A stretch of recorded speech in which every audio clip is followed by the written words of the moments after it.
La rueda del tiempo gira.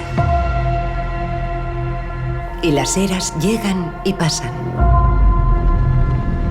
Y dejan atrás recuerdos. This is a story of growth, of finding your place in the world and learning to unlock your potential. So what did you learn embodying and your characters and living their journey through the show? Well, I guess, at first, what I try to do is really establish those lovingly relationships in the two rivers. I think that's very important to have built that very strongly and to really show, the Two Rivers is really a peaceful place and it's really a close community, and I think that's really a quality that they will need in the rest of their journey further on, even going through further seasons, even in season 2. I think that's what they take with them, hopefully forever, and that's something that that makes them keep on fighting for the light, I guess. Moiraine acts as a guide for the kids, so she's sort of like the dungeon master of this show. So what was it like for you having Rosamund Pike as a leader, and what did you learn working with her? Oh, I mean, the lessons that you learn working with someone like Rosamund is, it's endless. She kind of leads by example in terms of her dedication to the show and to the role. And you can kind of see like the standard that's set by how much she's putting time into creating the character, and even like the channeling and the magic system kind of stems from all the practice she put in before we started shooting.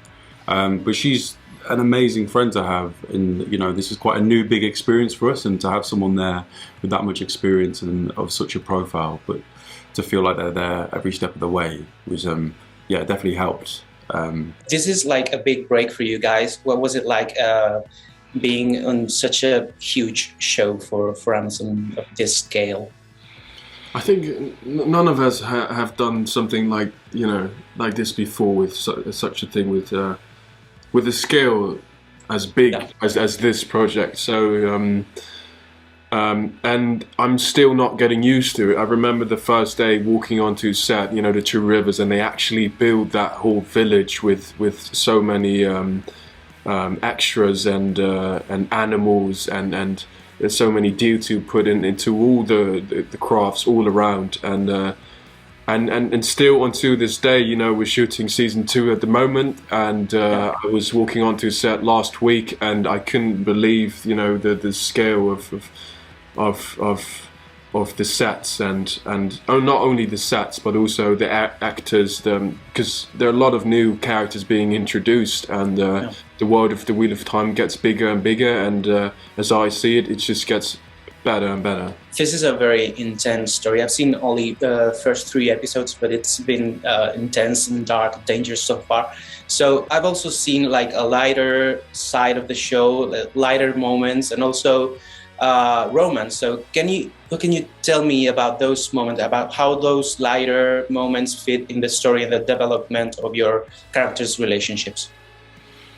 Yeah, I think in the mix of how epic and the scale of the show, I think that it really comes down to the characters that are in those books at the start, and I think they're so well written and beautifully created. Yeah. Some of my favourite scenes are just when it's it might be Tam and Rand, or like Perrin and Ela, or some of the people that he meets on his journey, and I think the characters are what people are going to invest in, and it's amazing that we've got these incredible creatures and these amazing worlds surrounding them, but the foundation there is these characters you meet at the start. Changes the subjects. Many fantasy epics have predominantly or sometimes even exclusive white casts and more male characters than female, sometimes even only male characters. So how do you feel about the diversity in the Wheel of Time? Yeah, I think it kind of, in the books, it's such an expansive world of different cultures and different people. So I think to just emulate that in the show that we're doing, it only makes sense that you have a real international cast. And it just feels quite timely as well. I think in fantasy, if we're allowing people to have broad imaginations of seeing different things and different cultures and different creatures, I think it only makes sense that it kind of reflects the world that we see today. It shouldn't be limited more. It should be more diverse, if anything. It's just, I think it just brings a really cool aspect to our show. And you can feel the strength of that. You know, we are all different in many ways, but you can also feel that we are actually the same, and that's how it's supposed to be. So I want to ask about Álvaro Morte. He's a very popular Spanish actor around the world thanks to Money Heist, and he plays Logan Ablar in the show. So what was it like working with him? I want to know. Yeah, that's the amazing thing on the show. You get these people who come in and you just feel like they brought a whole energy with them. And I remember he was, we went for a meal and he was getting recognized for like Professor, like every single time we took him in it. But he had such a kind of humble nature to him, if I'm honest, I didn't realize how big that show was at the time. So it was a credit to him how accepting and graceful and excited he was to be part of the show. And when I kind of looked at how his incredible work, I just realized how exciting it was to have him on board on this project. 100%, yeah. Okay. So I'm going to read a quote from Maureen from the first episode that she says to the kids that I really liked. Your life isn't going to be what you thought. You've lived too long in these mountains pretending what happens in the rest of the world won't affect you. I think that sums it up pretty well. So do you think the show is in a way a call for new generations to take action and change the world we're living right now? Cool. Love that. Yeah, me too. Yeah. I love that. I think there are many similarities with everything that's going on in the Wheel of Time with our world. If you just pay attention, you can see it.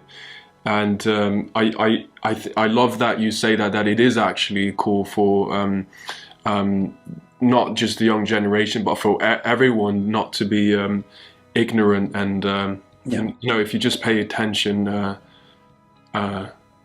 you'll see. Yeah, definitely. And I think any change that's going to come, it has to involve this younger generation. And I think similar in the show, Moraine knows that one of these young people holds an immense power, and the young people are going to be involved in shaping the world, and women are going to have to play a very important part in that as well. And they feel that it is an end of an age. The world is falling apart, but these young men and women, they decide that they want to be a part of the solution and not of the problem, and I think that's inspiring.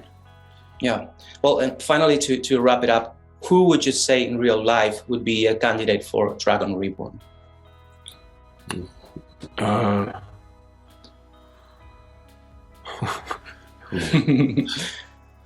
Álvaro. Okay. Yeah, I love it. That's nice. Ocurra lo que ocurra, pese al dolor o el desamor,